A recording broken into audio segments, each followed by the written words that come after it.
Hello friends, എല്ലാവർക്കും പുതിയൊരു വീഡിയോയിലേക്ക് സ്വാഗതം. ഇന്നത്തെ കഥയിൽ വന്ദന ഇന്റർവ്യൂ അറ്റൻഡ് ചെയ്യാൻ പോയ കമ്പനിയിലേക്ക് ജഗന് ചെല്ലുകയാണ്. ജഗനെ കാണുമ്പോൾ തന്നെ റിസപ്ഷനിൽ ഇരിക്കുന്ന പെൺകുട്ടി ജഗൻ സാർ എന്നും പറഞ്ഞ് എഴുന്നേക്കുന്നുണ്ട്.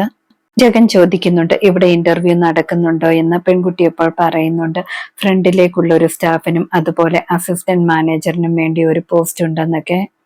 MD ഇപ്പോൾ ഇന്റർവ്യൂ ചെയ്തുകൊണ്ടിരിക്കുകയാണെന്ന് പറയുന്നു. ജഗൻ അപ്പോൾ അത് കഴിഞ്ഞ് ഞാൻ പോയി MDയെ കാണാമെന്നൊക്കെ പറയുന്നു.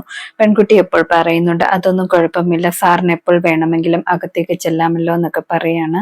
ജഗൻ MDയുടെ വാതിക്കലേക്ക് ചെല്ലുമ്പോൾ വന്ദനെ ഇന്റർവ്യൂ ചെയ്യുന്നതൊക്കെ കേൾക്കുന്നുണ്ട്. വന്ദനയുടെ പഴയ എക്സ്പീരിയൻസ് സർട്ടിഫിക്കറ്റ് ഒക്കെ MD നോക്കുന്നുണ്ട്. അതിനുശേഷം രാജീവ് മേനോന്റെ കമ്പനിയിൽ ജോലി ചെയ്ത കാര്യമൊക്കെ ചോദിക്കുന്നുണ്ട്. വന്ദനയുടെ ഇപ്പോഴത്തെ സിറ്റുവേഷൻ എല്ലാം പറയുന്നുണ്ട്. എല്ലാം കേട്ട് കഴിയുമ്പോൾ MD പറയുന്നുണ്ട് ജോലി തരാമെന്ന്. തനിക്ക് രണ്ടിടത്തും വർക്ക് ചെയ്ത് നല്ല എക്സ്പീരിയൻസ് ഉണ്ടല്ലോ എന്നൊക്കെ പറയുന്നു. MD ചോദിക്കുന്നുണ്ട് താൻ എത്രയാണ് സാലറി പ്രതീക്ഷിക്കുന്നതെന്ന്. വന്ദന അപ്പോൾ ഒരു 30,000 എങ്കിലും വേണമെന്ന് പറയുന്നു. MD അപ്പോൾ പറയുന്നുണ്ട് അത്രയും ഒന്നും തരാൻ പറ്റത്തില്ല, 15,000 രൂപ മാത്രമേ തരാൻ പറ്റത്തുള്ളൂ എന്ന് പറയാണ്.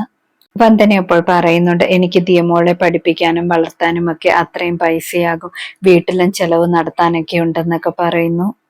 അത്രയും തരാൻ പറ്റില്ലെങ്കിൽ ജോലി വേണ്ടാന്ന് വന്ദന പറയുന്നുണ്ട്. MD അപ്പോൾ നിങ്ങൾ പൊക്കോളാൻ എന്ന് പറഞ്ഞിട്ട് വന്ദനെ പറഞ്ഞു വിടുന്നു. ജഗൻ പുറത്തുനിന്ന് എല്ലാം കേട്ടിട്ടാണ് അകത്തേക്ക് MDയുടെ അടുത്തേക്ക് വരുന്നത്. MD ജഗനെ നല്ലതായിട്ട് സ്വീകരിക്കുന്നുണ്ട്.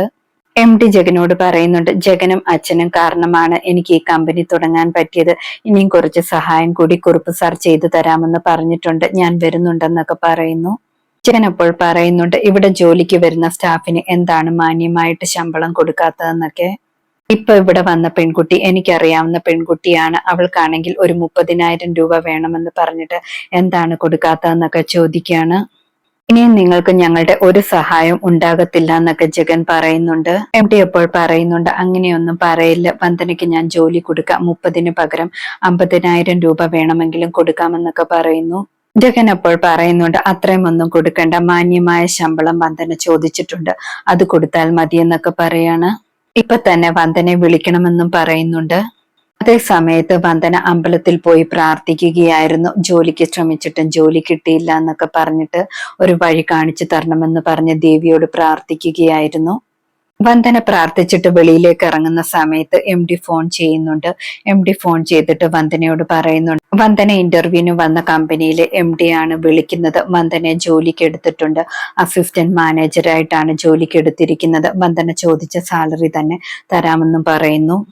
വന്ദനയ്ക്ക് അപ്പോൾ ഒരുപാട് സന്തോഷമാകുന്നുണ്ട്, ഒരുപാട് നന്ദിയൊക്കെ പറയുന്നുണ്ട്. MD അപ്പോൾ പറയുന്നുണ്ട് എന്നോട് നന്ദി പറയണ്ട, ദൈവത്തോട് നന്ദി പറഞ്ഞാൽ മതി എന്നൊക്കെ പറഞ്ഞിട്ട് ഫോൺ വെക്കുന്നു.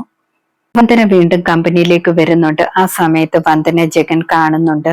ജഗൻ പറയുന്നുണ്ട് വന്ദനയോട് ഇവിടെ നിന്നും ഇന്റർവ്യൂ അറ്റൻഡ് ചെയ്തിട്ട് ജോലി കിട്ടാതെ പോയതല്ലേ, വീണ്ടും ജോലി കിട്ടിയല്ലോ എന്നൊക്കെ പറയാണ്. ആരുടെയെങ്കിലും ശുപാർശ കൊണ്ടായിരിക്കുമോ എന്നൊക്കെ ചോദിക്കുകയാണ്. വന്ദന അപ്പോൾ പറയാണ് അങ്ങനെയാണെങ്കിൽ അതെന്റെ മനസ്സറിഞ്ഞിട്ടുള്ള ആളായിരിക്കുമെന്നൊക്കെ പറയുന്നു. ജഗൻ അപ്പോൾ ചോദിക്കുന്നുണ്ട് അതാരായിരിക്കുമെന്ന്. വന്ദന അപ്പോൾ എന്റെ ദൈവമാണെന്ന് പറയുന്നു. ഒരുപാട് തിരക്കുള്ള ആളല്ലേ, ഇവിടെ എന്തിനാണ് കറങ്ങിക്കൊണ്ടിരിക്കുന്നത്, പൊക്കോളാൻ എന്നൊക്കെ പറഞ്ഞിട്ട് വന്ദന അവിടെ നിന്നും പോകുന്നുണ്ട്. വന്ദന കമ്പനിയിൽ നിന്നും ദിയമോളുടെ സ്കൂളിലേക്കാണ് ചെല്ലുന്നത്. അവിടെ ചെല്ലുമ്പോഴേക്കും സ്കൂൾ വിട്ടിട്ടുണ്ടായിരുന്നു. വന്ദന ദിയമോളെ അവിടെയെല്ലാം തേടുന്നുണ്ട്, കാണുന്നില്ല. സെക്യൂരിറ്റിയോട് ചോദിക്കുമ്പോൾ സെക്യൂരിറ്റി പറയുന്നുണ്ട് എല്ലാ കുട്ടികളും പോയെന്ന്. വന്ദന അപ്പോൾ പറയുന്നുണ്ട് ദിയമോൾക്ക് കാല് വയ്യാത്ത കുട്ടിയാണ്, അതുകൊണ്ട് തനിച്ചു പോകില്ല, ഞാൻ വരാതെ എങ്ങനെ പോകാനാണെന്നൊക്കെ പറയുന്നു. സെക്യൂരിറ്റി അപ്പോൾ പറയുന്നുണ്ട് വീട്ടിൽ നിന്നും വേറെ ആരെങ്കിലും വന്ന് കൂട്ടിയിട്ട് പോയതായിരിക്കും, എന്തായാലും ഒന്ന് വിളിച്ചു നോക്കാനെന്നൊക്കെ പറയുന്നു. സെക്യൂരിറ്റി അവിടെയെല്ലാം പോയി നോക്കുന്നുമുണ്ട്. സെക്യൂരിറ്റി എല്ലായിടവും നോക്കിയിട്ട് പറയുന്നുണ്ട് കുട്ടി എവിടെയെങ്ങും ഇല്ലെന്ന്. വന്ദന വീട്ടിലേക്ക് വിളിക്കുന്നുണ്ട്. വന്ദന ചന്ദ്രിക അമ്മയോട് ചോദിക്കുന്നുണ്ട് ദിയമോൾ വീട്ടിൽ വന്നോ എന്ന്. അമ്മ വന്നില്ലെന്ന് പറയുന്നു. വന്ദന ദിയമോളെ കാണുന്നില്ല എന്ന് പറയുന്നു. ചന്ദ്രികയ്ക്ക് അത് കേൾക്കുമ്പോൾ ടെൻഷൻ ആകുന്നുണ്ട്. ഉടനെ തന്നെ പോലീസ് സ്റ്റേഷനിൽ പരാതി കൊടുക്കണമെന്ന് പറഞ്ഞിട്ട് ഫോൺ വെക്കുകയാണ്. ചന്ദ്രിക ഹരിതയോടും സുചിത്രയോടും കാര്യമൊക്കെ പറയുന്നുണ്ട്. രണ്ടുപേരും ടെൻഷനിലാകുന്നുണ്ട്. ദിയമോൾ എവിടെ പോയതായിരിക്കുമെന്നൊക്കെ പറഞ്ഞിട്ട്. ഹരിത പറയുന്നുണ്ട് നേരത്തെ ഫിഷക്കാർ തട്ടിക്കൊണ്ടു പോകാൻ ശ്രമിച്ചതല്ല, ഇനിയും വീണ്ടും അതുപോലെ എന്തെങ്കിലും ആയിരിക്കുമോ സംഭവിച്ചതെന്ന്. എന്തായാലും പോലീസിൽ പരാതി കൊടുക്കാൻ പോയിട്ടില്ല, പെട്ടെന്ന് തന്നെ മോളെ കണ്ടെത്താൻ പറ്റുമായിരിക്കുമെന്നൊക്കെ പറയാണ്. ഇന്നത്തെ കഥ ഇതോടെ അവസാനിക്കുന്നു. കൂടുതൽ ഡീറ്റെയിൽസുമായി വീണ്ടും കാണാം. താങ്ക്